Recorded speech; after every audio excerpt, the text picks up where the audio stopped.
S, ಉತ್ತರ Karnataka ನ್ಯೂಸ್ನ prime ಟೈಮ್ಗೆ ಸ್ವಾಗತ. ನಾನು ಹನುಮಂತ್ ದೇಶ್ಮುಖ್. ದೇಶದಲ್ಲಿ ಮಹಾರಾಷ್ಟ್ರ, ಜಾರ್ಖಂಡ್ ಮತ್ತೆ ರಾಜ್ಯದ 3 ವಿಧಾನಸಭಾ ಕ್ಷೇತ್ರಗಳಿಗೆ ಉಪಚುನಾವಣೆ, ಹೀಗೆ ಬಹುತೇಕ ಕಡೆಗಳಲ್ಲಿ ಚುನಾವಣೆ ಮತ್ತು ಉಪಚುನಾವಣೆ ಜರುಗಿತು. ಬಹುತೇಕ ಕಡೆಗಳಲ್ಲಿ ಎಲ್ಲವೂ ಕಡೆ ಕುತೂಹಲದ ಫಲಿತಾಂಶ ಹೊರಬಿದ್ದಿದೆ.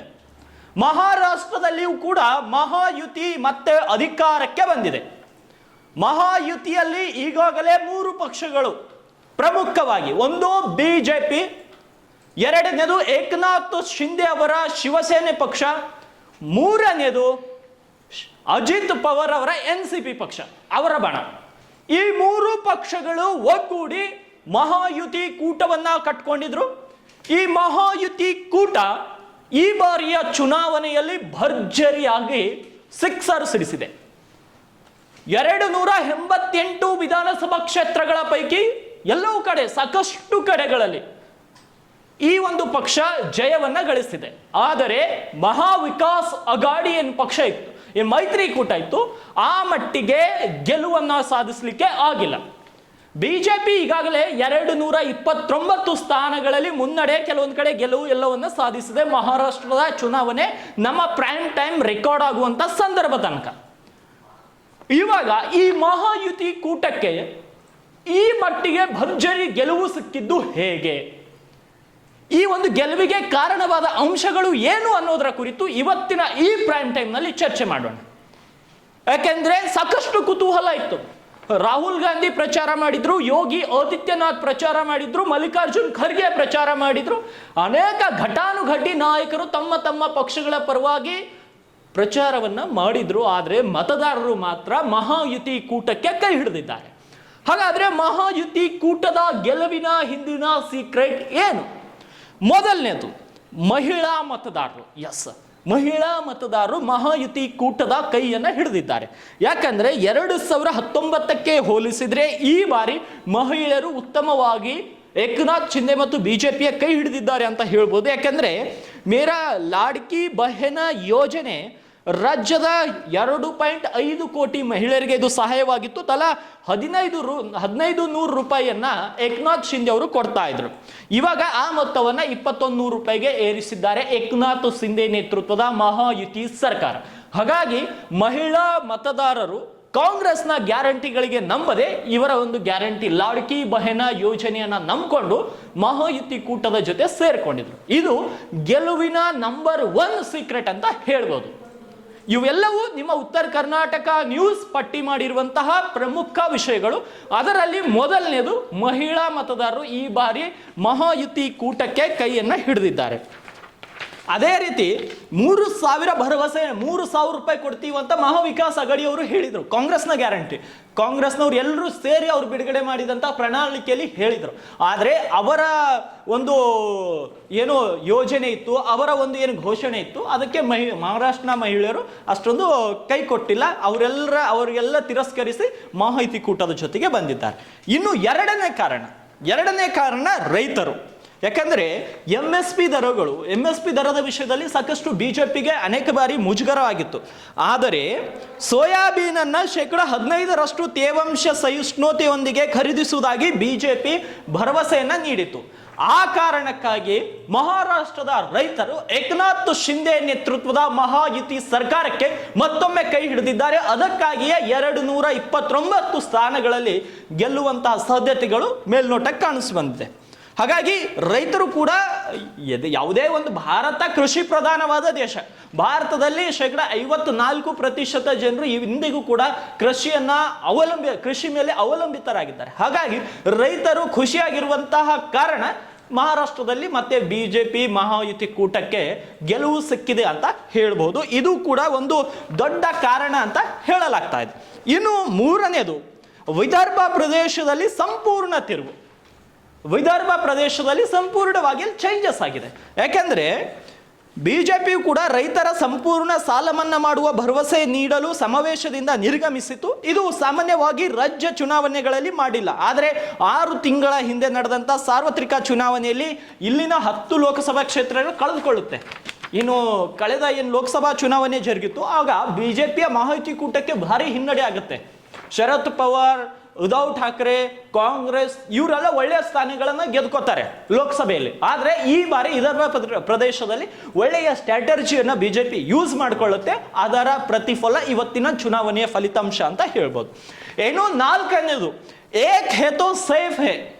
ಇದು ಸಾಕಷ್ಟು ಸಂಚಲನವನ್ನ ಮೂಡಿಸಿತ್ತು ಚುನಾವಣೆಯ ಸಂಪೂರ್ಣ ಚುನಾವಣೆ ಉದ್ದಕ್ಕೂ. ಯಾಕೆಂದ್ರೆ ಮಹಾಯುತಿಗೆ ಗೆಲುವಿನ ನಾಲ್ಕನೇ ಅಸ್ತ್ರವೇ ಏಕ್ ಹೇ ತೋ ಸೇಫ್ ಹೇ. ಯಾಕೆಂದ್ರೆ ಈ ಘೋಷಣೆಯನ್ನ MVA ಘೋಷಣೆ ಏನು ಮಹಾವಿಕಾಸ್ ಅಘಾಡಿ ವಿಭಜನೆ ಘೋಷಣೆ ಮಾಡುತ್ತೆ. ಆದ್ರೆ ನಾವು ಎಲ್ರು ಒಟ್ಟಿಗೆ ಇರೋಣ, ಎಲ್ರು ಒಟ್ಟಿಗೆ ಇದ್ರೆ ನಾವು ಚೆನ್ನಾಗಿರ್ತೀವಿ ಅನ್ನೋ ಒಂದು ಘೋಷಣೆ ಮಾಡಲಾಗುತ್ತೆ. ಹಾಗಾಗಿ ಈ ಒಂದು ಘೋಷಣೆ ಮರಾಠರು ಅವರ ಪರವಾಗಿ ಹೋಗದೆ ಇವರ ಪರವಾಗಿ ಬಂದಿರ್ತಾರೆ ಇದರಿಂದ. ಮತ್ತೆ OBCಗಳು ಕೂಡ ಮರಾಠರಿಗೆ ಪ್ರಧಾನವಾಗಿ OBC ಅವರು ಕೂಡ ಈ ಬಿಜೆಪಿ ಕಡೆ ಒಲುವ ಹಾಗೆ ಮಾಡುತ್ತೆ ಏಕ್ ಹೇ ತೋ ಸೇಫ್ ಅನ್ನೋದ್ರಿಂದ. ಈ ಒಂದು ಘೋಷಣೆಯು ಕೂಡ ಚುನಾವಣೆಯಲ್ಲಿ ಸಾಕಷ್ಟು ಮಹತ್ವವನ್ನ ಪಡೆದುಕೊಂಡಿತ್ತು. ಇದಾದ್ಮೇಲೆ ರಜಾಕರ್ರ ಬಗ್ಗೆ ಮಾತನಾಡ್ತಾರೆ ಯೋಗಿ, ಅದಕ್ಕೆ ಮಲ್ಲಿಕಾರ್ಜುನ್ ಖರ್ಗೆ ತಿರುಗೇಟ್ ಕೊಡ್ತಾರೆ, ಏಕ್ ಹೇ ತೋ ಸೇಫ್ ಅಂತ ಮಾತಾಡ್ತಾರೆ. ಮತ್ತೆ ಕಾಂಗ್ರೆಸ್ನ ಭ್ರಷ್ಟಾಚಾರಗಳ ಬಗ್ಗೆ ನರೇಂದ್ರ ಮೋದಿ ಮಾತಾಡಿದ್ರು. ಹೀಗೆ ಸಾಲು ಸಾಲು ಆರೋಪ ಪ್ರತ್ಯಾರೋಪದ ನಡುವೆ ಚುನಾವಣೆ ನಡೆದು ಹೋಗಿದೆ. ಆದ್ರೆ ಈ ಒಂದು ಘೋಷಣೆ ಈ ಚುನಾವಣೆಯಲ್ಲಿ ಸಾಕಷ್ಟು ಮಹತ್ವ ಪಡೆದುಕೊಂಡಿದೆ ಅಂತ ಹೇಳ್ಬೋದು. ಇನ್ನು ಐದನೇದು ಶರದ್ ಪವಾರ್ ಅವರ ಪತನ. ಒಂದು ಸಮಯವಿತ್ತು ಮಹಾರಾಷ್ಟ್ರ ಅಂದ್ರೆ ಶರದ್ ಪವಾರ್ ಅಂದ್ರೆ ಮಹಾರಾಷ್ಟ್ರ, ಶರದ್ ಪವಾರ್ ಹೇಳಿದವ್ರು ಗೆಲ್ತಾರೆ, ಶರದ್ ಪವಾರ್ ಏನ್ ಅನ್ಕೊಂಡ್ರು ಮಹಾರಾಷ್ಟ್ರದಲ್ಲಿ ಮಾಡಬಹುದು ಅಂತ ಒಂದು ಹವಾ ಇತ್ತು. ಆದ್ರೆ ಶರದ್ ಪವಾರ್ ಏನು ಚುನಾವಣೆಯಲ್ಲಿ ಈ ಬಾರಿ ಅಷ್ಟೊಂದು ತಮ್ಮ ವರ್ಚಸ್ಸನ್ನ ಉಳಿಸ್ಕೊಳ್ಳಿಕ್ಕಾಗಿಲ್ಲ. ಯಾಕಂದ್ರೆ ಅಜಿತ್ ಪವಾರೇ ಆ ಒಂದು NCP ಪಕ್ಷವನ್ನ ಹಿಂಭಾಗ ಮಾಡಿ ಇನ್ನೊಂದು ಪಕ್ಷವನ್ನು ಕಟ್ಕೋತಾರೆ. ಆದ್ರೆ ಲೋಕಸಭೆಯಲ್ಲಿ ಶರದ್ ಪವಾರ್ಗೆ ಒಂದು ಕಾನ್ಫಿಡೆನ್ಸ್ ಬಂದಿತ್ತು, ಈ ಬಾರಿ ವಿಧಾನಸಭಾ ಚುನಾವಣೆಯಲ್ಲಿ ನಾವು ಗೆಲ್ತೀವಿ ಅಂತ. ಆದ್ರೆ ಬಿಜೆಪಿ ಬಳಸಿರುವಂತಹ ತಂತ್ರಗಳನ್ನ ಇವರು ಫೇಸ್ ಮಾಡಲಿಕ್ಕೆ ಇಂಡಿ ಮೈತ್ರಿಕೂಟ ಇಲ್ಲಾಂದ್ರೆ ಮಹಾವಿಕಾಸ್ ಅಘಾಡಿಗೆ ಅಷ್ಟೊಂದು ಸಾಧ್ಯವಾಗಿಲ್ಲ. ಹಾಗಾಗಿ ಶರದ್ ಪವಾರ್ ಚುನಾವಣೆಗೂ ಮುನ್ನ ಬಿಜೆಪಿ ಪಾಳ್ಯದಲ್ಲಿ ಬೆದರಿಕೆ ಎಂದು ಪರಿಗಣಿಸಲ್ಪಟ್ಟಿದ್ರು. ಆದರೆ ಅವರ ಕುಸಿತ ಮತ್ತು ಕೊನೆಯ ಸ್ಥಾನವನ್ನ ಈ ರೀತಿ ಆಯಿತು. ಏಕ್ ಹೇ ತೋ ಸೇಫ್ ಎಂಬ ಜನಪ್ರಿಯ ಘೋಷಣೆಯೊಂದಿಗೆ ಉದ್ಧವ್ ಠಾಕ್ರೆ ಅವರ ಪಕ್ಷದ ಸಾಕಷ್ಟು ಹಿಂದೂ ಮತಗಳನ್ನು ಕಸಿದುಕೊಳ್ಳಲು ಬಿಜೆಪಿಗೆ ಸಾಧ್ಯವಾಗಿದೆ. ಏಕನಾಥ್ ಶಿಂದೆ ಅವರ ಉತ್ತಮ ಪ್ರದರ್ಶನವು ನೇರ ಸ್ಪರ್ಧೆಗಳಲ್ಲಿ ಉದ್ಧವ್ಗೆ ನೋವುಂಟು ಮಾಡಿದೆ. ಈಗ ಶರದ್ ಪವಾರ್, ಉದ್ಧವ್ ಠಾಕ್ರೆ, ಕಾಂಗ್ರೆಸ್ ಇವರೆಲ್ಲರ ವೋಟ್ ಬ್ಯಾಂಕ್ ಮುಸ್ಲಿಮರು. ಈ ಮೂರು ಪಕ್ಷಗಳಿಗೆ ಏಕನಾಥ್ ಶಿಂದೆ ಕಟ್ಟರ್ ಹಿಂದುತ್ವವಾದವನ್ನ ಅಲ್ಲಿ ಪಾಲಿಸಿದ್ರು. ಅದಕ್ಕಾಗಿ ಇವತ್ತು ಮಹಾರಾಷ್ಟ್ರದಲ್ಲಿ ಅಲ್ಲಿರುವಂತಹ ಹಿಂದೂಗಳು ಅವರಿಗೆ ಕೈಯನ್ನು ಹಿಡಿದಿದ್ದಾರೆ, ಹಿಂದೂ ಮಹಿಳೆಯರ ಕೈಯನ್ನು ಹಿಡಿದಿದ್ದಾರೆ, ಹಿಂದೂ ಯುವಕರ ಕೈ ಹಿಡಿದಿದ್ದಾರೆ, ಹಿಂದೂ ರೈತರ ಕೈ ಹಿಡಿದಿದ್ದಾರೆ. ಅದಕ್ಕಾಗಿ ಏಕನಾಥ್ ಶಿಂದೆ ಕಟ್ಟರ್ ಹಿಂದುತ್ವ ತತ್ವವನ್ನ ಪಾಲಿಸಿಕೊಂಡು ರಾಜ್ಯದಲ್ಲಿ ಈ ಬಾರಿ ಮಹಾಯುತಿ ಸರ್ಕಾರವನ್ನ ರಚಿಸಲು ಮುಂದಾಗಿದ್ದಾರೆ. ಇದು ಅವರಿಗೆ ಪಾಸಿಟಿವ್ ಪ್ಲಸ್ ಆಯಿತು. ಆದರೆ ಉದ್ಧವ್ ಠಾಕ್ರೆ ಬಣ ಎಲ್ಲರೂ ನಮ್ಮವರು, ಮುಸ್ಲಿಮರ ತುಷ್ಟೀಕರಣವನ್ನು ಮಾಡಿದ್ರು, ಹಿಂದೂಗಳು ನಮ್ಮವರು ಅಂತ ಹೇಳಲಿಕ್ಕೆ ಮುಂದಾದ್ರು. ವಿಶೇಷ ಅಂದ್ರೆ ವಫ್ ಬೋರ್ಡ್ ವಿಷಯದಲ್ಲಿ ಅವರ ಸ್ಟ್ಯಾಂಡ್ ಸರಿಯಾಗಿರಲಿಲ್ಲ. ವಫ್ ಬೋರ್ಡ್ ವಿಷಯದಲ್ಲಿ ಅತಂತ್ರ ನಿಲುವನ್ನ ಹೊಂದಿದ್ರು ಉದ್ಧವ್ ಠಾಕ್ರೆ. ನಾವು ಸಪೋರ್ಟ್ ಮಾಡ್ಬೇಕಾ ಬಿಡ್ಬೇಕಾ ಅನ್ನೋದ್ರಲ್ಲಿ ಅತಂತ್ರರಾಗ್ಬಿಟ್ರು. ಅದೇ ಕಾರಣಕ್ಕಾಗಿ ವೋಟ್ ಪರ್ಸೆಂಟೇಜ್ ಅಲ್ಲಿ ಅಲ್ಲಿರುವಂತಹ ಶಿವಸೇನೆಯನ್ನು ನಂಬಿಕೊಂಡಂತ ಹಿಂದೂಗಳು ಬಾಳ್ ಸಾಹೇಬ್ ಠಾಕ್ರೆ ಅವರ ಏನು ಕಟ್ಟರ ಹಿಂದುತ್ವವಾದವನ್ನ ನಂಬಿಕೊಂಡು ಏಕನಾಥ್ ಶಿಂದೆ ಕಡೆ ವಾಲಿದ್ರು.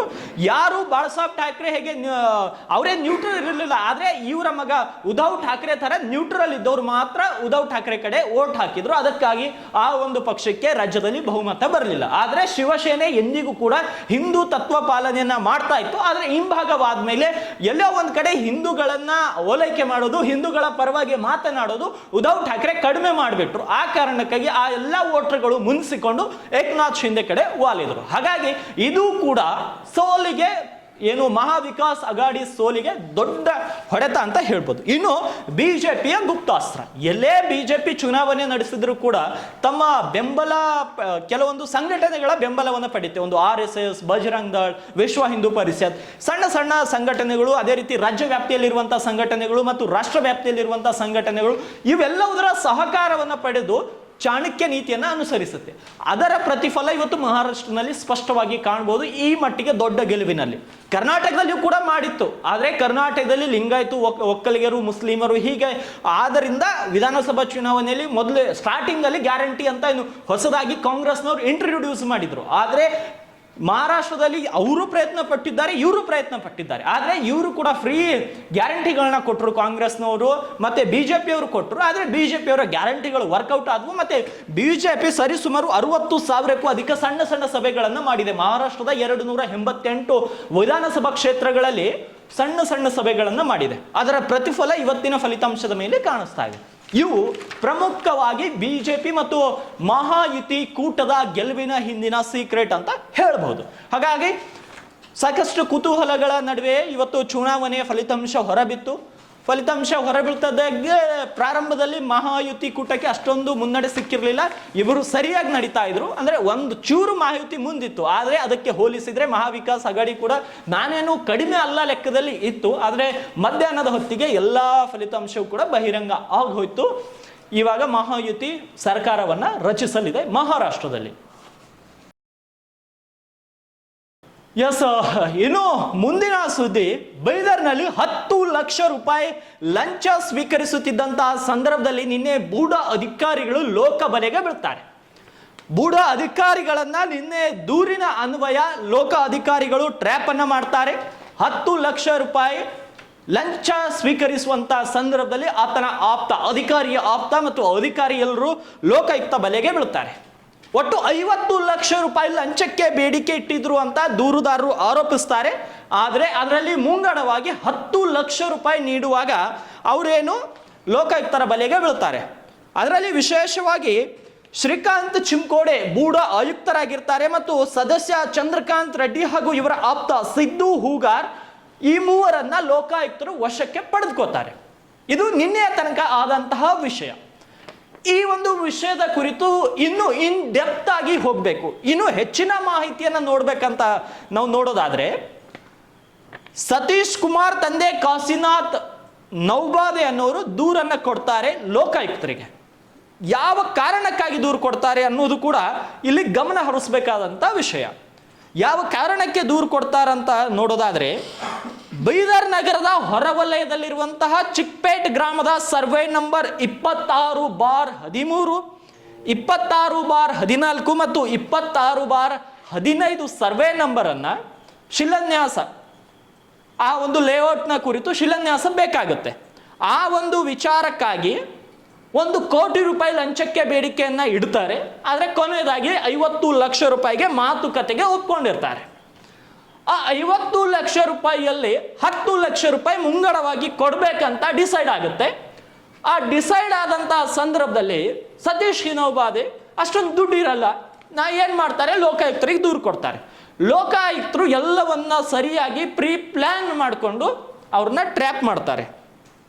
ಯಾಕೆಂದ್ರೆ ಈ ಚಿಕ್ಪೇಟ್ ಅನ್ನೋದು ಬೀದರ್ ನಗರದ ಹೊರವಲಯದಲ್ಲಿರುವಂತ ಪ್ರದೇಶ. ಇಲ್ಲಿ ಇನ್ನೂ ಬೆಳೀತಾ ಇರುವಂತ ಏನು ಬೀದರ್ ನಗರದ ಹೊರವಲಯ ಔರಾದ ಉದಗಿರ್ ಈ ರೋಡ್ಗೆ ಹೋಗುವಂತ ಪ್ರದೇಶದಲ್ಲಿ ಇವರ ಲೇಔಟ್ಗಳು ಇರ್ತವೆ, ಅಗ್ರಿಕಲ್ಚರ್ ಭೂಮಿ ಇರುತ್ತೆ. ಅವೆಲ್ಲವನ್ನ ಪ್ಲಾಟ್ ಮಾಡಿಕೊಂಡು ರಿಯಲ್ ಎಸ್ಟೇಟ್ ಉದ್ಯಮದಲ್ಲಿ ಒಳ್ಳೆಯ ರೀತಿ ಆದಾಯ ಪಡಿಬೇಕಂತ ಸತೀಶ್ ಕುಮಾರ್ ನೌಬಾದೆ ಅವರು ಇದು ಮಾಡ್ಕೊಂತಾರೆ, ಪ್ಲಾನ್ ಮಾಡ್ಕೊಂತಾರೆ. ಆದರೆ ಕೆಲವೊಂದು ಅಡೆತಡೆಗಳಿರುತ್ತೆ ಸರ್ಕಾರದ ಮಟ್ಟದಲ್ಲಿ. ಅದೇ ಬೂಡಾದಿಂದ ಪರ್ಮಿಷನ್ ಅನ್ನು ತಗೋಬೇಕಾಗತ್ತೆ. ಇವಾಗ 100% ವಿನ್ಯಾಸ ಬಿಡುಗಡೆ ಮಾಡುವಂತೆ ಇವರಲ್ಲಿ ಕಳಕಳಿಯ ಮನವಿ ಮಾಡ್ತೀನಿ, ಆದ್ರೂ ಕೂಡ ಅವರು ಒಪ್ಪಲ್ಲ. 1 ಕೋಟಿ ರೂಪಾಯಿ ಲಂಚಕ್ಕೆ ಬೇಡಿಕೆ ಇಡ್ತಾರೆ ನನ್ನ ಹತ್ತಿರ ಅಂತ ದೂರುದಾರ ಇವತ್ತು ಪತ್ರಿಕಾಗೋಷ್ಠಿಯನ್ನ ನಡೆಸಿ ಬೈದರ್ನಲ್ಲಿ ಮಾಹಿತಿಯನ್ನ ನೀಡಿದ್ದಾರೆ. ಇನ್ನೊಂದು ಇದರಲ್ಲಿ ಗಮನಿಸಬೇಕಾದಂತಹ ವಿಷಯ, ಆಯುಕ್ತರು ಮತ್ತೆ ಅಲ್ಲಿರುವಂತಹ ಸದಸ್ಯರು ಎಲ್ಲರೂ ಹೇಳ್ತಾರಂತೆ, ಈ 1 ಕೋಟಿ 50 ಲಕ್ಷ ನೀವು ಏನು ಕೊಡ್ತಿರಲ್ಲ, ಇದು ನನ್ನ ಒಬ್ಬನಿಗೆ ಹೋಗಲ್ಲ, ಬೆಂಗಳೂರಿನಲ್ಲಿ ನಮ್ಮ ಹಿರಿಯ ಅಧಿಕಾರಿಗಳಿಗೂ ಕೊಡಬೇಕು, ಬೀದರ್ನಲ್ಲಿ ಸಚಿವರಿಗೆ ಕೊಡಬೇಕು, ಎಲ್ಲ ಸದಸ್ಯರಿಗೂ ಕೊಡಬೇಕು, ಇದರಲ್ಲಿ ನಾನು ಒಬ್ಬನ ಪಾಲಿಲ್ಲ ಅಂತ ದೂರುದಾರನಿಗೆ ತಿಳಿಸಿರ್ತಾರಂತೆ. ಅಂದ್ರೆ ವ್ಯವಸ್ಥೆ ಎಷ್ಟು ಹದಗೆಟ್ಟಿದೆ ನೋಡಿ. ಇದು ಬೀದರ್ನ ಒಂದು ಕಚೇರಿಯ ವಿಷಯವಲ್ಲ, ಎಲ್ಲ ಕಚೇರಿಗಳಲ್ಲಿ ಒಂದು ಮಟ್ಟಿಗೆ ಈ ಭ್ರಷ್ಟಾಚಾರ ರಾರಾಜಿಸ್ತಾ ಇದೆ ಬೀದರ್ನಲ್ಲಿ. ಕಳೆದ 2 ವರ್ಷಗಳಿಂದಲಂತೂ ಈ ಭ್ರಷ್ಟಾಚಾರಕ್ಕೆ ಬೀದರ್ನಲ್ಲಿ ಮಿತಿಯೇ ಇಲ್ಲದ ಹಾಗೆ ಆಗಿದೆ. ಇನ್ನು ದೂರುದಾರನಿಗೆ ಬೆದರಿಕೆಗಳು ಕೂಡ ಬರ್ತಾವಂತೆ. ನಿನ್ನ ಅವ್ರನ್ನ ಲೋಕಾಯುಕ್ತರು ಟ್ರ್ಯಾಪ್ ಮಾಡಿದ್ರು, ಅದು ಆಯ್ತು, ನಿನ್ನೆಗೆ ಮುಗಿದ ವಿಷಯ ಅದು. ಆದ್ರೆ ನಿನ್ನೆಂದ ಅವ್ರಿಗೆ ಬೆದರಿಕೆಗಳು ಕೂಡ ನಾನು ಬಂದು ನೋಡ್ಕೋತೀನಿ, ಏನಾಗುತ್ತೆ ಒಂದು ಕೈ ನೋಡೇ ಬಿಡೋಣ ಅಂತ ಬೆದರಿಕೆಗಳು ಬಂದು. ಇದರ ಹಿನ್ನೆಲೆ ಇವತ್ತು ಅವರು ಪ್ರೆಸ್ ಮೀಟ್ ಅನ್ನ ಮಾಡ್ತಾರೆ.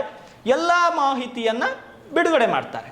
ನೋಡಿ, ನಾನು 100% ವಿನ್ಯಾಸ ಬಿಡುಗಡೆ ಮಾಡುವಂತೆ ಅವ್ರಿಗೆ ಕೇಳಿದ್ದೆ. ಅವರು 1 ಕೋಟಿ ಬೇಡಿಕೆ ಇಟ್ಟರು, 50 ಲಕ್ಷ ಒಪ್ಪಿಗೆ ಆಯಿತು. 10 ಲಕ್ಷ ಮುಂಗಡವ ಕೊಡುವಾಗ ಲೋಕಾಯುಕ್ತರು ಟ್ರ್ಯಾಪ್ ಮಾಡಿದ್ರು, ಆದರೆ ಬೆದರಿಕೆ ಬಂತು. ಅದಕ್ಕಾಗಿ ಎಲ್ಲವನ್ನ ಪತ್ರಕರ್ತರ ಮುಂದೆ ನಾನು ತೆರೆದಿಡ್ತಾ ಇದ್ದೀನಿ.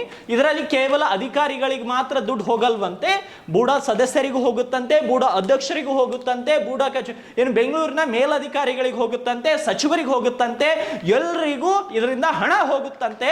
ಇವತ್ತು ದೂರುದಾರ ಆರೋಪವನ್ನ ಬೀದರ್ನಲ್ಲಿ ಮಾಡಿದ್ದಾರೆ. ಅಂದ್ರೆ ವ್ಯವಸ್ಥೆ ಹೆಂಗಾಗ್ತಾ ಇದೆ, ದುಡ್ಡಿಲ್ಲ ಅಂದ್ರೆ ಏನೂ ಆಗ್ತಾ ಇಲ್ಲ ಬೀದರಲ್ಲಿ. ದುಡ್ಡು ಪ್ರತಿಯೊಂದು ಸಣ್ಣ ಕೆಲಸಕ್ಕೂ ದುಡ್ಡು, ಇವನ್ ಒಂದು ಆಧಾರ್ ಕಾರ್ಡ್ ಮಾಡ್ಕೊಳ್ಳೋಕ್ಕೂ ದುಡ್ಡು, ರೇಷನ್ ಕಾರ್ಡ್ ಮಾಡ್ಕೊಳ್ಳೋಕ್ಕೂ ದುಡ್ಡು, ಕಾಸ್ಟ್ ಇನ್ಕಮ್ನ ಮಾಡ್ಕೊಳ್ಳೋಕೆ ದುಡ್ಡು, ಲೇಔಟ್ನ ಸರಿಯಾಗಿ ಮಾಡ್ಕೊಳ್ಳೋಕೆ ದುಡ್ಡು. ಪ್ರತಿಯೊಂದು ಕೆಲಸಕ್ಕೆ ಬೀದರ್ನಲ್ಲಿ ಭ್ರಷ್ಟಾಚಾರ ತಾಂಡವವಾಡ್ತಾ ಇದೆ. ಇದು ಕೇವಲ ಬೂಡಾ ಕಚೇರಿದ್ದಲ್ಲ, ಇದು ಕೇವಲ ಈ ಒಂದು ಇಲಾಖೆಗೆ ಸಂಬಂಧಪಟ್ಟಿದ್ದಲ್ಲ, ಪ್ರತಿಯೊಂದು ಇಲಾಖೆಯಲ್ಲಿ ಇದೇ ಮಾದರಿಯಲ್ಲಿ ನಡೀತಾ ಇದೆ. ಹಾಗಾಗಿ ಸತೀಶ್ ನೌಬಾದೆ ಪತ್ರಿಕಾಗೋಷ್ಠಿಯನ್ನ ಮಾಡಿದ್ದಾರೆ. ಹಾಗಾಗಿ ಅವರು ಏನು ಹೇಳಿದ್ದಾರೆ ಬನ್ನಿ ಕ್ವಿಕ್ ಆಗಿ ನೋಡ್ಕೊಂಡು ಬರೋಣ. ಪ್ರಕಟಣೆ ಕರೆದಿದ್ದೀನಿ. ಇಲ್ಲಿ ಬಂದಂಥ ಎಲ್ಲ ಪತ್ರಿಕಾ ಬಾಂಧವರಿಗೂ ಹಾಗೂ ಸೋಷಿಯಲ್ ಮೀಡಿಯಾದವರಿಗೂ ನನ್ನ ಅಭಿನಂದನೆ ಸಲ್ಲಿಸುತ್ತಾ, ಈ ಪ್ರಕಾರ ಮಾಡಬೇಕಾಗಿದ್ದು ಏನೆಂದರೆ, ಒಂದು ರಿಯಲ್ ಎಸ್ಟೇಟು ಈ ವರ್ಷ ಏನು ಪರಿಸ್ಥಿತಿ ಇದೆ ತೋಲು ಗಂಭೀರ ಆಗಿದೆ. ಲಂಚ ಹೆಂಗಾಗಿದೆ ಅಂದರೆ ರುದ್ರಾವತಾರ ತಾಂಡ ಆಡ್ತಿದೆ ಲಂಚ. ಸಣ್ಣ ಕೆಲಸಕ್ಕೆ ಹಿಡಿದು ದೊಡ್ಡ ಕೆಲಸ ತನಕ ಲಂಚ ಇಲ್ಲದೆ ಏನೂ ಕೆಲಸ ಆಗ್ತಾ ಇಲ್ಲ. ದುಡ್ಡು ಇದ್ದವರು ಏನೋ ಮಾಡಿ ದುಡ್ಡು ಕೊಟ್ಟು ತನ್ನ ಕೆಲಸನೂ ಮಾಡಿಕೊಳ್ತಾರೆ. ಆದರೆ ಸಾಮಾನ್ಯ ಜನ ದುಡ್ಡು ಇಲ್ಲದವರು ಪರಿಸ್ಥಿತಿ ತೋಲ್ ಗಂಭೀರ ಆಗಿದೆ. ಒಂದು ವಿನ್ಯಾಸ ಬಿಡುಗಡೆ, ಮೊದಲನೇ ಹಂತ ವಿನ್ಯಾಸ ಬಿಡುಗಡೆ ಆಗಿದೆ. ಸಂಬಂಧಪಟ್ಟ ಬೂಡಾ ಆಫೀಸರ್ ಮೊದಲು ನಮಗೆ ರೇರಾ ತನ್ನಿ ನೀವು ವಿನ್ಯಾಸ ಬಿಡುಗಡೆ ಮಾಡಿಕೊಂಡು ನಮಗೆ ನೋಟಿಸ್ ಕೊಟ್ಟರು. ದಿನಾಂಕ ಏಪ್ರಿಲ್ ದಿನಾಂಕದಂದು ರೇರಾ ಡಾಕ್ಯುಮೆಂಟ್ಸ್ ತಂದು ಅರ್ಜಿ ಕೊಟ್ಟೆ ವಿನ್ಯಾಸ ಬಿಡುಗಡೆ ಮಾಡಬೇಕಂತೇಳಿ. ಅಲ್ಲಿಂದ ಹಿಡಿದು ಇಲ್ಲಿವರೆಗೆ ಈಗ ಮಾಡ್ತೀನಿ ಆಗ ಮಾಡ್ತೀನಿ ಅಂತ ಹೇಳಿ ಸಮಯ ಸಾಧಿಸಿ ನಿಮ್ಮ ಲೇಔಟು ಲಾಸ್ಟಿಗೆ ನಿಮ್ಮ ಲೇಔಟ್ ಇಲ್ಲಿಗಲ್ ಇದೆ, ಅದಕ್ಕೆ ದುಡ್ಡು ಕೊಡಬೇಕು, ಇಲ್ಲಾಂದ್ರೆ ನಾವು ವಿನ್ಯಾಸ ಬಿಡುಗಡೆ ಮಾಡಲ್ಲ, ಈ ಥರ ಹೇಳಿ ನಾ ಕೆಲವೊಂದು ಇದರಲ್ಲಿ ನಿವೇಶನಗಳನ್ನು ಮಾರಾಟ ಮಾಡಿದ್ದೆ. ಪ್ಲಾಟ್ ಮಾರಾಟ ಮಾಡಿದಂಥ ವ್ಯಕ್ತಿಗಳನ್ನು ಕರೆದು ಅದು ಲೇಔಟ್ ಇಲ್ಲಿಗಲ್ ಇದೆ, ನಿಮ್ಮ ಹಣ ದುಡ್ಡು ವಸೂಲು ಮಾಡಿರಿ ಅಂಥೇಳಿ ಮಾರಾಟ ಮಾಡಿದಂಥ ವ್ಯಕ್ತಿಗಳನ್ನು ಮುಖಾಂತರ ನನಗೆ ಕಿರುಕುಳ ಮಾಡೋದು ಪ್ರಯತ್ನ ಮಾಡಿದ್ದಾರೆ. ಆದರೆ 50 ಲಕ್ಷ ದುಡ್ಡು ನಾ ಕೊಟ್ಟು ಮಾಡ್ಕೋಬೋದಾಗಿತ್ತು. ಚಂದ್ರಕಾಂತ್ ರೆಡ್ಡಿ ಅವರು ಸದಸ್ಯ ಯೋಜನಾ ಕಾರ್ಯದರ್ಶಿ ಇದ್ದಾರೆ ಬೂಡಾ ಆಫೀಸ್ನಲ್ಲಿ. ಅದಕ್ಕಾಗಿ ನಾನು ನಿನ್ನೆ 19ನೇ ತಾರೀಕಿಗೆ ಲೋಕ ಆಫೀಸ್ ಕಂಪ್ಲೇಂಟ್ ಕೊಟ್ಟು, ಇದಕ್ಕಿಂತ ಮುಂಚೆ ಸಂಬಂಧಪಟ್ಟ ಹಿರಿಯ ಅಧಿಕಾರಿಗಳು 13ನೇ ತಾರೀಕಿಗೆ ಬೆಂಗಳೂರಿನಿಂದ ಕಮಿಷನರ್ ಆಫೀಸಿಂದ ಇವರಿಗೂ ಮಾತಾಡಿದೆ. ಸಂಬಂಧಪಟ್ಟ ಬಂದಂಥ ವ್ಯಕ್ತಿಗಳು ಲೇಔಟ್ ಇಮಿಡಿಯೇಟ್ ಮಾಡಿ ಕೊಟ್ಟು ನನಗೆ ನೀವು ತಿಳಿಸ್ಬೇಕಂತ ಹೇಳಿದರು. ಬೆಂಗಳೂರಿನಿಂದ ಬಂದ ನಂತರ ನಾನು ಇವ್ರ ಆಫೀಸ್ಗೆ ಹೋದೆ, ಬೂಡಾ ಆಫೀಸ್ಗೆ. ನಮ್ಮ ವಿನ್ಯಾಸ ಬಿಡುಗಡೆ ಮಾಡಿ ಸರ್ ಸಾಹೇಬರು ಹೇಳಿದ್ದಾರೆ ಅಂತೇಳಿ. ಕಮಿಷನರ್ ಹೇಳಿದರು ವಿನ್ಯಾಸ ಬಿಡುಗಡೆ ಮಾಡಬೇಕಂತೇಳಿ ಎಲ್ಲಿ ನಿಯಮ ಇದೆ ಅಂಥೇಳಿ ನನಗೇನು ಹಾಸ್ಯಾಸ್ಪದ ಮಾತನಾಡಿ, ದುಡ್ಡು ಕೊಟ್ಟರೆ ಮಾಡ್ತೇವೆ, ಇಲ್ಲಾಂದ್ರೆ ದುಡ್ಡು ಕೊಡಲ್ಲದೆ ನಾವು ವಿನ್ಯಾಸ ಬಿಡುಗಡೆ ಮಾಡಲ್ಲ, ನೀವು ಕೊಟ್ಟ ದುಡ್ಡಿನಲ್ಲಿ ಎಲ್ಲರನ್ನೂ ಪಾಲಿದೆ. ಬೂಡಾ ಆಫೀಸ್ದಾಗ ಕಮಿಷನರ್ ಹಿಡ್ಕೊಂಡು ಸದಸ್ಯರು, ಇಲ್ಲಿಂದ ಉಸ್ತುವಾರಿ ಸಚಿವರಿಗೂ ದುಡ್ಡು ಕೊಡ್ತೇವೆ, ಹಾಗೂ ಸಂಬಂಧಪಟ್ಟ ಹಿರಿಯ ಬೆಂಗಳೂರು ಅಧಿಕಾರಿಗಳಿಗೂ ನಾವು ದುಡ್ಡು ಕೊಡ್ತಾ ಇದ್ದೇವೆ, ನೀವು ದುಡ್ಡು ಕೊಟ್ಟರೆ ನಾವು ಮಾಡ್ತೇವೆ ಅಂತ ಹೇಳಿದಲ್ಲದೆ, ಅಧ್ಯಕ್ಷರದ್ದು ಇದರಲ್ಲಿ ಏನಿಲ್ಲ, ಎಲ್ಲರಿಗೂ ಸರಿಸಮಾನವಾಗಿ ಪಾಲ ಹಂಚ್ಕೋತೇವೆ ನಾವು. ಅಧ್ಯಕ್ಷರು ಹಿಡ್ಕೊಂಡು ಸದಸ್ಯರು, ಇಲ್ಲಿಂದ ಉಸ್ತುವಾರಿ ಸಚಿವರಿಗೆ ಕೊಡ್ತೇವೆ, ಮೇಲಧಿಕಾರಿಗಳನ್ನು ನಾವು ದುಡ್ಡು ಕೊಡ್ತೇವೆ, ಅದ ಕಡೆ ನಮಗೆ ನೀವು ಕೊಡಲೇಬೇಕು, ಮಂತ್ಲಿ ನಾವು ಇಂತಿಷ್ಟು ಪೇಮೆಂಟ್ ಕೊಡೋದಿರುತ್ತೆ ಅಂತ ಹೇಳಿ ಚಂದ್ರಕಾಂತ್ ರೆಡ್ಡಿ ಅವರು ನನಗೆ ಕಿರುಕುಳ ಕೊಡೋ ಕಡೆಯಿಂದ ನಾನು ಇದು ಒಂದು ನ್ಯಾಯಸಮ್ಮತವಾಗಿ ನನ್ನ ಅಧಿಕಾರಿ ಇರೋ ಕಡೆ ಲೋಕಾಯುಕ್ತ ಆಫೀಸ್ ಕಂಪ್ಲೇಂಟ್ ಕೊಟ್ಟೆ. ಅವ್ರು 22ನೇ ತಾರೀಕು 1:40 ಸಂಬಂಧಪಟ್ಟ ಬೂಡಾ ಆಫೀಸ್ಗೆ ಹೋದೆ. ಅವರು ಫಲಾನೆ ಮನುಷ್ಯಕ್ಕೆ ಕಳಿಸಿ ನಾ ಲಂಚ ಪಡೆದ ವ್ಯವಸ್ಥೆಯಲ್ಲಿ ಲೋಕಾಯುಕ್ತರು ದಾಳಿ ಮಾಡಿ ಸಂಬಂಧಪಟ್ಟ ದುಡ್ಡು ತಗೊಂಡಿವನು ಹಾಗೂ ಇವರಿಗೂ ಅರೆಸ್ಟ್ ಮಾಡಿ ಒಳಗೆ ಹಾಕಿದ್ದಾರೆ. ನಿನ್ನೆಯಿಂದ ನನಗೇನಂತಿದ್ದಾರೆ, ವಿನ್ಯಾಸ ಇಲ್ಲಿಗಲ್ ಇದೆ, ನೌಬಾದೇವರು ಎಲ್ಲ ಕೆಲಸ ಇಲ್ಲಿಗಲ್ ಮಾಡ್ತಾರೆ ಅಂತ ಹೇಳಿ ಅಪಾದನೆ ಮಾಡುತ್ತಿದ್ದಾರೆ. ಹಾಗೂ ಚಂದ್ರಕಾಂತ್ ರೆಡ್ಡಿ ಇವರ ಸಹಚರಿಗಳು ಎಲ್ಲ ಇದು ಹಿಂಗೆ ಆಗಿದೆ, ಒಂದು ಕೈ ನೋಡಿಬಿಡಮ್ಮೆ, ಇಲ್ಲಿಗಲ್ಲೇ ಮಾಡ್ತಾನೆ, ಇವೊಂದು ಅಂಥೇಳಿ ನನಗೆ ಬೆದರಿಕೆ ಹಾಕುತ್ತಿದ್ದಾರೆ. ಹಾಗೂ ಬೂಡಾಯನ್ ಆಫೀಸ್ನಲ್ಲಿ ಅವ್ಯವಹಾರ ಎಷ್ಟಾಗಿದೆ ಅಂದರೆ ಪ್ರತಿಯೊಂದು ದುಡ್ಡು ಬೇಕು. ದುಡ್ಡು ಹೆಂಗೆ ಕೇಳತ್ತಾರ ಅಂದ್ರೆ ಸಂಬಂಧಪಟ್ಟ ವಿನ್ಯಾಸಗಳು ಕೆಲವೊಂದು ಕಾನೂನು ಅಡೆತಡೆಗಳು ವಿನ್ಯಾಸ ಪೂರ್ಣಗೊಳ್ಳೋಕ್ಕೆ ಲೇಟ್ ಆಗುತ್ತಿದೆ. ನೋಟಿಸ್ ಕೊಟ್ಟು 2 ವರ್ಷಗಳ ಅವಧಿಯಲ್ಲಿ ವಿನ್ಯಾಸನ ಅನುಮೋದನೆ ಕಾಮಗಾರಿ ಪೂರ್ಣಗೊಳಿಸಲ್ಲ ಅಂತೇಳಿ ನೋಟಿಸ್ ಕೊಟ್ಟು ಸಂಬಂಧಪಟ್ಟ ವಿನ್ಯಾಸದ ಮಾಲೀಕರಿಗೂ ಹಾಗೂ ಡೆವಲಪರಿಗೂ ಕರೆದಿ ಕೋಟಿಗಟ್ಟಲೆ ಆಫರ್ ಕೊಟ್ಟಿದ್ದವ್ರಿಗೆ. ಇದು ಆಗಿಂದ ಹಿಡಿದು ಸುಮಾರು ಎಲ್ಲ ಡೆವಲಪರು ಎಲ್ಲ ವಿನ್ಯಾಸ ಮಾಲೀಕರು ಇಲ್ಲರಿ ನೀವು ಒಳ್ಳೇದು ಮಾಡಿರಿ ನನಗೂ ಈ ಥರ ನೋಟಿಸ್ ಕೊಟ್ಟಿದ್ದಾರೆ, ಇಷ್ಟು 1 ಕೋಟಿ, ಇದು 50 ಲಕ್ಷ, 20 ಲಕ್ಷ ಏನೂ ಆಫರ್ ಎಲ್ಲ 20 ಲಕ್ಷ ಮೇಲಿಂದೇವೆ. ಅದಲ್ಲದೆ ದುಡ್ಡು ಕೊಡಲ್ ಕಡೆದು ಎಲ್ಲಿಂದ ತನಕ ಹೋಗ್ಯಾರ ಅಂದರು ಸಬ್ರಸ್ಟ್ ಆಫೀಸ್ದವ್ರಿಗೂ ಪದೇ ಪದೇ ಟಾರ್ಚರ್ ಕೊಟ್ಟು, ಇಲ್ಲ ನೀವೆಲ್ಲ ಲೇಔಟ್ ಪೂರ್ಣಗೊಳ್ಳದಲ್ಲಿ ನೀವು ಇದು ಮಾಡಿಬಿಡ್ರಿ, ನಮ್ಮ ಸರಿ ಮಾತಾಡ್ರಿ, ನಮಗೂ ಏನಾರಾಯ್ತು ನಿಮಗೂ ಏನಾರಾಯ್ತು ಅಂಬೋದು ಅಷ್ಟು ಮಟ್ಟಿಗೆ ಇಲ್ಲಿಂದ ಬೂಡಾ ಆಫೀಸ್ನಲ್ಲಿ ವ್ಯವಹಾರ ನಡೆದಿದೆ. ಚಂದ್ರಕಾಂತ್ ರೆಡ್ಡಿ ಅವರು ಹಾಗೂ ಸಹವರ್ತಿಗಳು, ಅದು ಸದಸ್ಯ ಕಾರ್ಯದರ್ಶಿ ಇದ್ದಾರೆ ಬೂಡಾ ಆಫೀಸ್ನಲ್ಲಿ. ಚಿಂಕೋಡೆ ಅವರು ಚಂದ್ರಕಾಂತ್ ರೆಡ್ಡಿ ಅವರು ಏನು ಹೇಳ್ತಾರೆ ಅದಕ್ಕೆ ಅವ್ರು ಹೂನೆ ಅಂತಾರೆ. ಆ ಒಂದು ಹಿರಿಯ ಅಧಿಕಾರಿಗಳಂತ ನಾವು ಅವರಲ್ಲಿ ರಿಕ್ವೆಸ್ಟ್ ಮಾಡ್ಕೊಂಡು ಹೋದ್ರಿ ಇಲ್ಲರಿ ಅವ್ರು ಏನು ಇದು ಚಂದ್ರಕಾಂತ್ ರೆಡ್ಡಿ ಅವರಿಗೆ ಮಾತಾಡ್ರಿ ಅಂತೇಳಿ ಅವ್ರ ಮೇಲೆ ಹಾಕ್ತಾರೆ. ಇವರು ಅವ್ರ ಮೇಲೆ ಹಾಕಿ ಸಾರ್ವಜನಿಕರು ಸಮಸ್ಯೆ ಆಗುತ್ತಿದೆ. ನಾನು ಸುಮಾರು 25 ವರ್ಷಗಳಿಂದ ನ್ಯಾಯಸಮ್ಮತವಾಗಿ ಇಲ್ಲಿನವರೆಗೂ ಒಂದೂ ಲೇಔಟ್ ಇಲ್ಲಿಗಲ್ ಮಾಡಿಲ್ಲ, ಕಾನೂನು ಸಮ್ಮತ ಚೌಕಟ್ಟಿನಲ್ಲಿ ವ್ಯವಹಾರ ಮಾಡ್ಕೊತಾ ಬಂದೀನಿ. ಆದರೆ ಇದು 50 ಲಕ್ಷ ರೂಪಾಯಿ ಅಂದಿನ ಮೇಲೆ ನನಗೂ ತಕ್ಲೀಫಾಗಿ ಏನು ಕಡೆ ಟೋಟಲ್ 1 ಕೋಟಿ ಕೇಳಿದ್ದರು. 1 ಕೋಟಿ ಕೇಳಿದ ಮೇಲೆ ನಂದು ಅತಿ ಹೆಚ್ಚಾಯ್ತು. ನಾನು ಲೇಔಟ್ ಮಾರೋರು ನನಗೆ 1 ಕೋಟಿ ಆಗಲ್ಲ, ಅದಕ್ಕೆ ನೀವು ಏನಾರ ಕಡಿಮೆ ಮಾಡಿದ್ರೆ 50 ಲಕ್ಷ ರೂಪಾಯಿಗೆ ಠಾರೋ ಆಗೋಯ್ತು. ಇದು ಅಪ್ಲಿಕೇಶನ್ ನಾವು ಕೊಟ್ಟು ಮಾರ್ಚ್ ತಿಂಗಳಾಗ ಅಪ್ಲಿಕೇಶನ್ ಲೇಔಟ್ ಇದು ಮಣಿಗೇರ್ ಲೇಔಟ್ ಹತ್ತಿರ ಇದೆ, ಚಿಕ್ಕಪೇಟೆ ನಿಯರ್ ಗುರುದ್ವಾರ ಹತ್ತಿರ, ಅದ್ರ ಪಕ್ಕದಲ್ಲೇ ಇದೆ. ಸಂಬಂಧಪಟ್ಟ ಆಜುಬಾಜು ಎಲ್ಲ ಲೇಔಟ್ ಇದೆ. ಅದ್ರ ನಿವೇಶನ ಪೂರ್ಣ ಕಾಮಗಾರಿಗಳ ಪೂರ್ಣ ಸಂಬಂಧಪಟ್ಟ ಇಲಾಖೆಗಳ ಎಲ್ಲ ಎನ್ಒಸಿನೂ ಸಬ್ಮಿಟ್ ಮಾಡಿ ದುಡ್ಡು ಇದು ವಿನ್ಯಾಸ ಬಿಡುಗಡೆ ಮಾಡೋ ಕಡೆಯಿಂದ ದುಡ್ಡು ಕೇಳ್ಯಾರ. ಎಲ್ಲರಿಗೂ ಇಲ್ಲಿಂದ ಸದಸ್ಯರು, ಅಧ್ಯಕ್ಷರು, ಉಸ್ತುವಾರಿ ಸಚಿವರಿಗೂ, ಬೆಂಗಳೂರು ಅಧಿಕಾರಿಗಳು ಎಲ್ಲರಿಗೂ ಕೊಡ್ಬೇಕಾಯ್ತು ಅಂತೇಳಿ ಸುಮಾರು 2 ತಿಂಗಳು 3 ತಿಂಗಳು ನಮ್ಗೆ ಟಾರ್ಚರ್ ಕೊಟ್ಟ.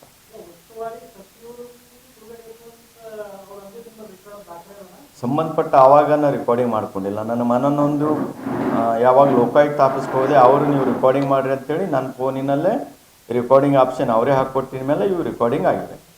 ಕೆಲವೊಂದು ಮಾಹಿತಿಗಳು ಇದರದನ್ನು ರೆಕಾರ್ಡಿಂಗ್ ಆಗಿಲ್ಲ. ಸಚಿವರಿಗೆ ಅಂದರೆ ಸಂಬಂಧಪಟ್ಟವರಿಗೆ ಮಾತಾಡಿ ನಾವು ಉಸ್ತುವಾರಿ ಸಚಿವರು ನಮ್ಮದೇನು ಒಬ್ಬರು ಸೋದರಮಾವ ಇದ್ದಾರೆ, ಈಶ್ವರ್ ಖಂಡರು ಕಾರ್ಯಕರ್ತರು ಇದ್ದಾರೆ, ಅವ್ರಿಗೂ ತಿಳಿಸೀನಿ. ಅವ್ರಿಗೆ ಹಿಂಗೆ ಅಲತ್ತಾರ ಮಮ್ಮ ಹೆಂಗಾದ್ರೆ ಸಾಹೇಬ್ರು ಹಂಗೆ ಮಾಡಲ್ಲಪ್ಪ ಸುಳ್ಳು ಹೇಳ್ತಂದ್ರು. ಅವ್ರು ಸಾಹೇಬ್ರಿಗೂ ಹೇಳ್ತಂದ್ರು. ಮತ್ತು ಸಾಹೇಬ್ರು ಅಲ್ಲಿ ಹೋಗ್ಬೇಕಾಯ್ತು ನೋಡ್ರಿ, ಯಾರು ಹೇಳೋರು ಮಾಡಲ್ಲ, ದುಡ್ಡು ಕೊಡೋ ತನಕ ಮಾಡಲ್ಲ ಅಂತೇಳಿ ಹೇಳಿ ಸಚಿವರ ಗಮನಕ್ಕೆ ತಂದಿಲ್ಲ. ನಮ್ಮದು ಸಂಬಂಧಿಕರಿಗೆ ಗಮನಕ್ಕೆ ತಂದೆ, ಅವ್ರವ್ರಿಗೆ ತಿಳಿಸ್ಲಿ ಅಂತ. ನಾ ಮಾಡ್ತಾ ಇಲ್ಲ, ಸಂಬಂಧಪಟ್ಟ ಆರೋಪಿ ಏನಿದ್ದಾರೆ ಚಂದ್ರಕಾಂತ್ ರೆಡ್ಡಿ ಅವರು ಅವರೆಲ್ಲ ಕುಂತು ನಾವೆಲ್ಲರಿಗೂ ಕೊಡಬೇಕು, ಅದಕ್ಕೆ ಕಡೆ ದುಡ್ಡು ಬೇಕು, ನಿಮ್ದೆಲ್ಲ ಹಿಂಗೆ ಅದ, ನೀವು ದುಡ್ಡು ಕಮಾಸ್ಲತ್ತೀರಿ ನಮಗೆ ಬೇಕು ಅಂತ ಹೇಳ್ಯಾರ.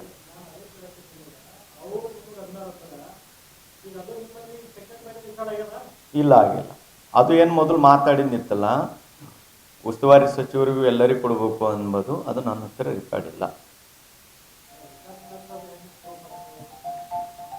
ಅವ್ರು ಹೇಳಿದ ಮೇಲೆ ದುಡ್ಡು ಯಾರಿಗೆ ಕೊಡ್ತೀರಿ ಅಂದ್ರೆ ಎಲ್ಲರಿಗೂ ಕೊಡ್ತೀವಿ ಅಂತ ಹೇಳಿ.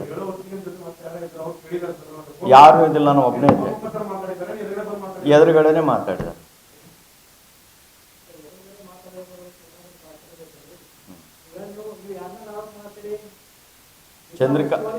ಜಿಲ್ಲಾ ಉಸ್ತುವಾರಿ ಸಚಿವ ನನ್ನ ಆರೋಪ ಇಲ್ಲ, ಸಂಬಂಧಪಟ್ಟ ವ್ಯಕ್ತಿಗಳು ಉಸ್ತುವಾರಿ ಸಚಿವರ ಮೇಲೂ ಆರೋಪ ಮಾಡಿ ಹಣ ಎಳೆದು ಮಾಡತ್ತಾರ ಅಂತೇಳಿ ನಮ್ದು ಆರೋಪ ಇದೆ. ಉಸ್ತುವಾರಿ ಸಚಿವರಿಗೆ ನಮಗೇನು ಇದಿಲ್ಲ, ಅವ್ರ ಹೆಸರು ಹೇಳಿ ಇವ್ರೇನು ಹಣ ದೋಚನೆ ಮಾಡ್ತಾರಲ್ಲ ಅವ್ರ ಮೇಲೆ ನಮ್ಮ ಆರೋಪ ಇದೆ.